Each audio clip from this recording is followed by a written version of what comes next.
So let's say person.name, person.email, and person.city. So let me go back to my web page and refresh this. Then I can change some values. So now when I click updates, we can see that the details have been updated. Now my city is Oyo, then the email is rhyme.com, and the name is Raheem. So the values that I am getting from my input fields, I am taking those values here. So when I say the input field dot value, I am taking those values and reassigning the properties of my person object to those values. So which are my name, email, and city. So we can add other fields, or we can add other input fields to our HTML document and change the values of all the properties we have in the person object. So let's say, for example, I want to be able to change my age as well. So the first step would be where I'm going to be imputing the age. I don't have that, so I would go to my HTML document. Then I would create a new input field for age. Then my ID is also going to be age. So now what I need to do is I need to get the input field for my age. So I can just duplicate this, then say document.get element by ID and pass in the ID of that input field, and also change the variable that would hold that input field. Then I can call my person.age and change the value to age input dot value has number, or let me just say dot value. So now that I've done this and I go back to my web page to refresh, we can see that we now have the age input field. So I can input, let's say, new values,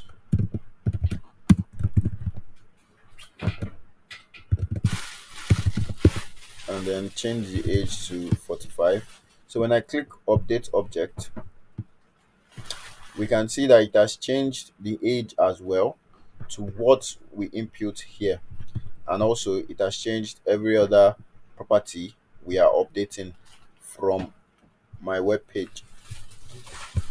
So let me just go over what we've done one more time. So what we've done here is we've created a simple HTML form that contains multiple input fields for name, email, city, and age. Then we have a button that's going to help me. Can I ask a question?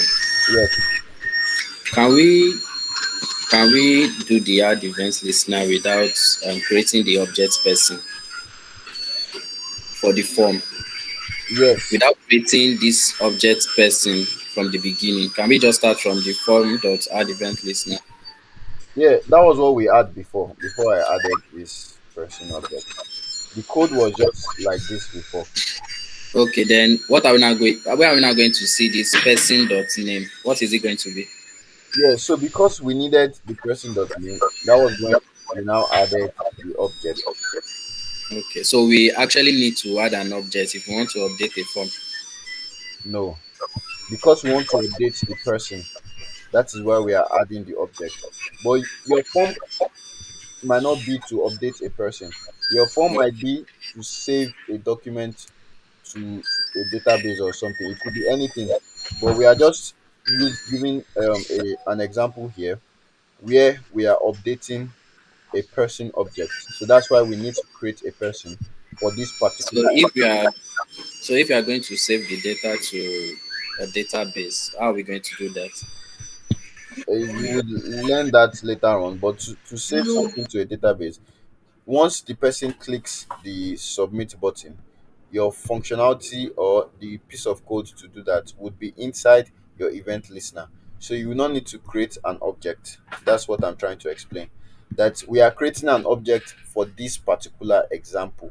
You might decide to do something differently when the user clicks a form, and whatever that is going to depend on how you structure your code. But because in this example we want to update the person object, that's why we need to create a person object. But let's say, for example, I just want to add, let's say, okay, let me do something simpler rather than updating an object. um let me just comment this, then say this placeholder is um num one, and this one is number two. So I would say num two. So now in my JavaScript code, I don't need the person object for this, so I can comment it out. So what I just want to do here is I want to get my num1 input. So I want to get num1 input and get num2 input. So I need to change my ID to num1 and num2 as well. So I simply want to get my num1 and num2, and I want to find the summation between those two numbers. So I want to say num1 input dot value plus num2 input dot value. So when I go back to my web page and I refresh and I enter my number one, let's say 2, and number 2, let's say 35. So when I click this button, you can see that it is adding the numbers, but in this case it is concatenating the numbers actually, because the numbers here are strings. So that's why I have 235. So so your event listener does not need to have an object. It has an object in this case because I am trying to update an object for this example that we have. So the the task at hand could be a lot of other things. It could be to perform arithmetic operations. It could be to add something to a database. It could be anything.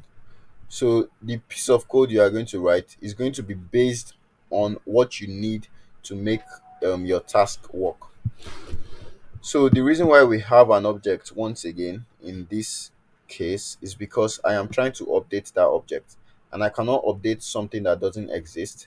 That is why I am creating the object. So let me just go back to what I have before. So the reason why I have this person object is because I am trying to update the person with whatever the user has inputted in my HTML form. So that is why we have an object, because of the tasks we are handling in this particular example. So anytime you have an event listener, what you are going to have inside of the code block for your event listener would be based on the task you are trying to perform. So the task we are trying to perform in this case is to update an object, which is why we have an object. So the task will not always be to update an object. The task could be to perform arithmetic operations. It could be to look through the numbers that the user has inputted. So let's say, for example, we have an input field here that says number of loops. So let's say the user can input 1000, for example, and we want to use a for loop to count from 1 to 1000. So your for loop is going to be inside your event listener that is going to be called. So whatever you have inside your event listener is going to be triggered by this event that we have here. So the event in this case is a submit event that is tied to this button. So whenever I click this button, the um the event listener is going to be triggered. So you can see in this case that my event is being triggered, and my age is undefined, my city is empty, my email is empty, and my name is empty, because I have not added any input to my input field. So whenever I click this, it is updating it with empty object. But once I add my properties, that event is going to be triggered and it is going to add whatever I have asked it to do. So when I click update now, you can see that it has added whatever I have told it to add. So what you have inside your event listener is going to depend on the task you have at hand. In this case, we are trying to update the person, which we have done from line 21 to 24 here. And we are updating the person object with the input fields we have from our HTML document. So which is why we need JavaScript so we can modify our HTML document. In this case, we use JavaScript for a lot of other things. But in this case, the reason why we are creating the index.js file and we are attaching it to my index.html file here using the script tag is so we can modify the HTML document. So I believe that answers your question. So are there any other questions?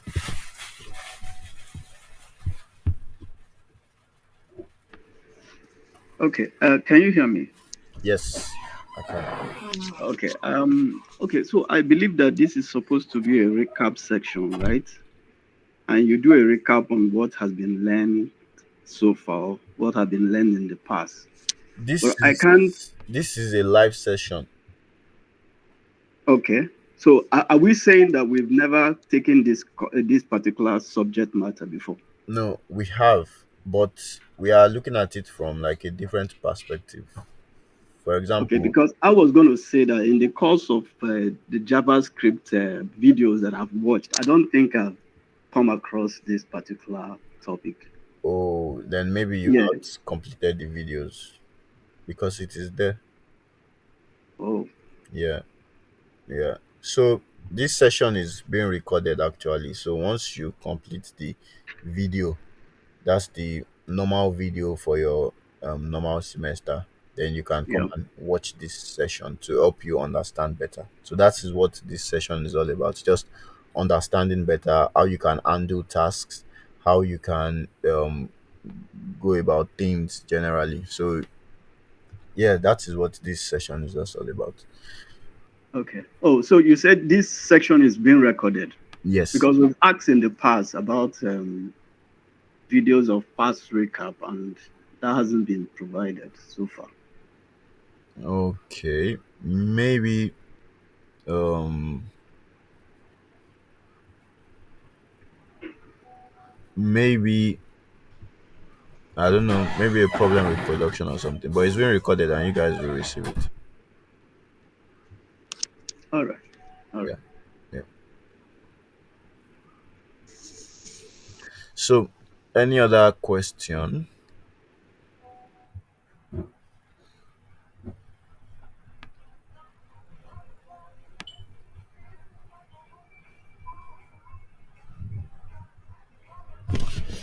Okay, so in case of none, I guess we can call it a day.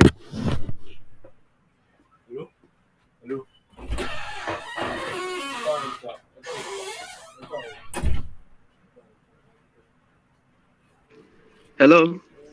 Yeah, I'm with you. Okay, so you were going to go through what we've taken so far before the young man asked his question. I think that kind of stopped you in order to answer his question. But I think it will benefit us if you can just go through it, what you did today, if you don't mind, Okay, please. okay, okay. So, what we are going through basically is a document that one of you sent. So, this is the part that we went through today. So, and the first thing I said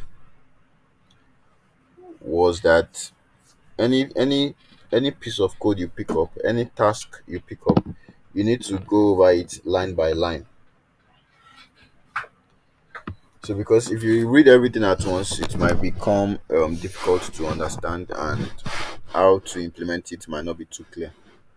So the first step here was to create an HTML file named index.js.